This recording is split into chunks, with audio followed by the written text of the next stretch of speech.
Les Napolitains hanno un dicton qui dit « Vedere Napoli e poi morire », ce qui en français serait quelque chose comme « voir Naples et après mourir ».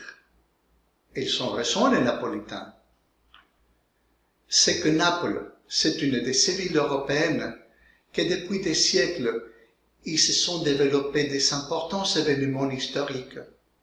Des cultures y ont pris racine et aussi des importants mouvements historiques qui se sont développés.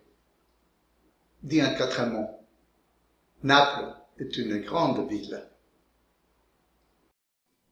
Avant l'unification des différents États italiens, dans lesquels Giuseppe Garibaldi a une place prépondérante, Naples était un royaume qui dans le passé avait une étroite relation avec le royaume d'Aragon. Et après la création de l'Espagne, elle a eu aussi une étroite relation avec ce pays. Naples se situe sur une vaste et magnifique baie dominée par l'imposant Vésuve, qui a fait tant de bruit dans le passé.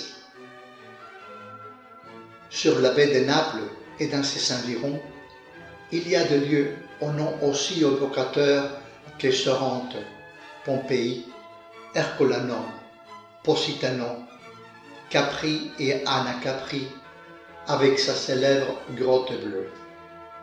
Les pizzas viennent de Naples. Et d'un point de vue religieux, le saint patron de cette ville est Saint Janvier. Et c'est de ce saint que je vais vous parler aujourd'hui.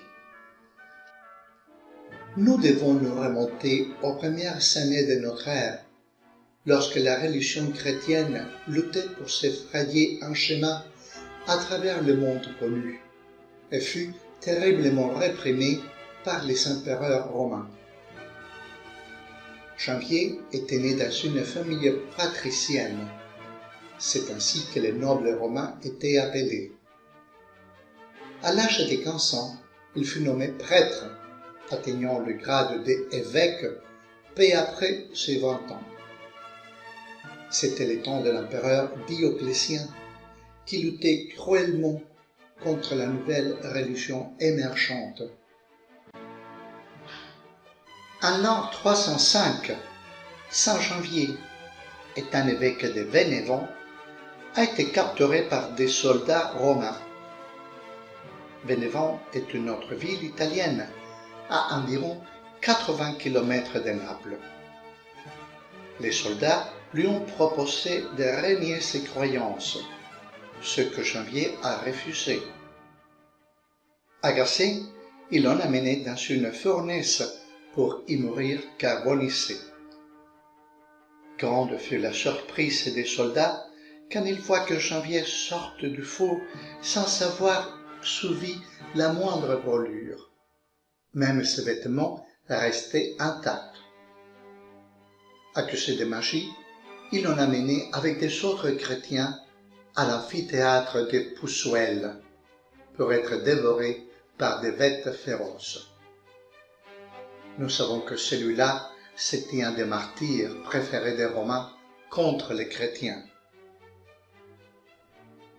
Non seulement les bêtes n'ont pas attaqué Janvier ni les autres malheureux, mais qu'ils sont venus se coucher paisiblement à ses pieds, comme si c'étaient des animaux dociles.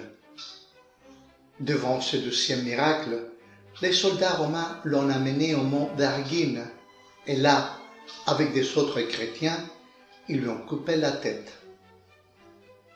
Une femme dans l'assistance, Eusébie, a ramassé une partie du sang de Janvier dans 2 petits pots, ainsi que sa tête. Les restes du sang ont été enterrés et apportés à Naples avec une grande solennité en 1497. La particularité de l'histoire que je vous raconte est que le sang, dont nous savons tous qu'il coagule rapidement au contact de l'air, a commencé à se liquéfier à partir de 1389, et ceci 3 fois par an. L'Église n'a pas voulu donner le nom de miracle à cet événement, qui se déroule depuis 600 ans. Elle le rappelle un prodige. Le petit pot où Eusébie a recueilli les sons de janvier se trouve à l'intérieur d'un grand reliquaire et à 3 moments très précis de l'année, à savoir le premier dimanche de mai, date à laquelle les restes du sang ont été transférés de Vénévent à Naples, le 19 septembre, qui est l'anniversaire du martyre du sang, et le 16 décembre, qui est la fête du saint patron, le prodige se produit devant le regard étonné de tous les paroissiens de la cathédrale de Naples. La science n'est pas en mesure de donner une explication satisfaisante à ce phénomène. On a dit que cela était dû à la température, mais le fait est que le jour très chaud, les champs n'étaient pas liquéfiés, ou des jours très froids, avec des températures allant jusqu'à 5 degrés, le sang est liquéfié rapidement. Le processus de liquéfaction peut durer quelques minutes ou quelques heures. L'Église attribue ce phénomène à la ferveur avec laquelle les Napolitains et autres visiteurs étrangers prirent Saint Janvier. Mais ne vous y trompez pas, ce phénomène ne se produit pas toujours. Quand pour une raison inconnue il n'y a pas de liquéfaction, les Napolitains considèrent que c'est de mauvais augure et que quelque chose d'horrible va se passer. Ce fut le cas en 1939, l'année du début de la Deuxième Guerre mondiale, et en 1980, lorsque l'horrible tremblement de terre s'est produit dans la ville d'Irpinia, dans le sud de l'Italie, où il y a eu presque 3000 morts et de nombreux autres blessés. Le sang dans les fioles avec le sang de Saint Janvier a également liquéfié avec la visite de quelques papes. Cela s'est produit en 1848 avec la visite du pape Pie IX lorsqu'il est venu se réfugier à Naples en raison des émeutes qui avaient éclaté à Rome.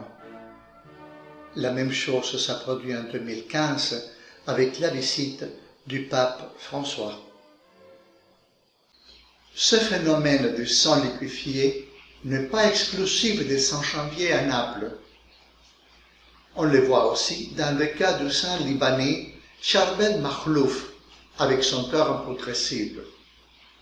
De sa tombe sort un liquide qui n'est rien d'autre que du sang dilué. C'est aussi le cas de Nicolas de Tolentino et de Saint Pantaleon, dont sa tombe se trouve dans le Royal Monastère de l'Incarnation à Madrid. C'est ainsi que je finis mon émission d'aujourd'hui. Si vous ne l'avez pas encore fait, vous pouvez vous souscrire, le dire à vos amis, m'aider avec la divulgation. Comme d'habitude, je vous remercie pour suivre mon travail et je vous dis à la prochaine.